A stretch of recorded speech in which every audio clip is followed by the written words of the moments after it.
Hi, my name is Rebecca Greenslaw, and I'm presenting my poster titled Training to Feed Others, but Struggling to Feed Themselves, Understanding Food Insecurity Among Students in Food-Related Academic Programs.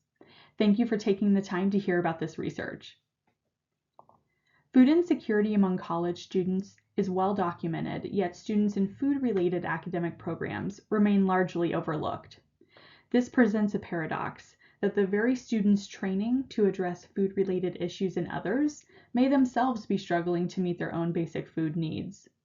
This study assessed food insecurity prevalence, food assistance utilization, stigma, and perceived program influence among this often overlooked group. Food insecurity affects a substantial portion of college students nationwide. We know from research that 23% of undergraduate students and 12% of graduate students experience food insecurity. Among those the most at risk include those that are physically or mentally disabled, single parents, those aged 24 or older, and students that are financially independent. Students in food-related academic programs have received little targeted attention in this research, leaving a critical gap in our understanding of how food insecurity manifests among this very student population that's trained to address it. This study used a cross-sectional online survey design with a sample size of 279 students enrolled in food-related academic programs. Data were analyzed using descriptive statistics and thematic review of open-ended questions.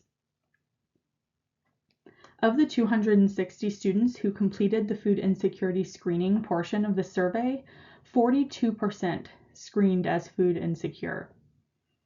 Of the 204 students completing both the food security and program research portions of the survey, 42% reported that their program either did not help them access food resources or they were unsure if such support existed.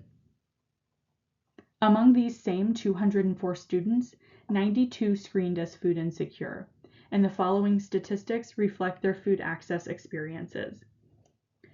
49% reported not using a food pantry while enrolled in their program. 37% were not receiving SNAP benefits despite being potentially eligible. This represents a significant gap between need and utilization of this food benefit. 23% reported avoiding food assistance due to stigma or embarrassment. And 44% lacked campus food resource guidance, reporting that their institution did not actively provide or they were unsure if their institution provided information or assistance to help access food resources. There are several implications for our programs that we can glean from these results. 3 actions that programs can take include screening students for basic needs at enrollment. Also, teaching SNAP and food resource literacy as core content. And creating stigma-free spaces for students to seek support for food access. 2 structural changes that are needed from the results of this research include connecting food assistance outreach to program infrastructure instead of relying on students to go through general university channels when trying to access food resources.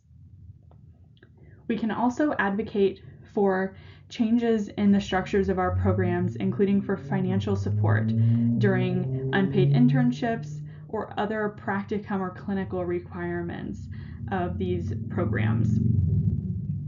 If there is one thing that you take away from this research, it should be that educational knowledge alone does not eliminate structural barriers to food access. Simply knowing about food insecurity and even training in it does not reduce the stigma that prevents students from seeking help, and it does not improve access when systemic barriers remain in place.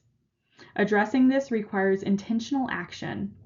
Food insecurity among our students should not be treated as an issue we leave solely to general university support departments. Instead, programs should actively partner with those departments while also building their own internal support structures. Thank you for viewing my poster. If you have any questions or would like to connect, please feel free to reach out to me. Thank you.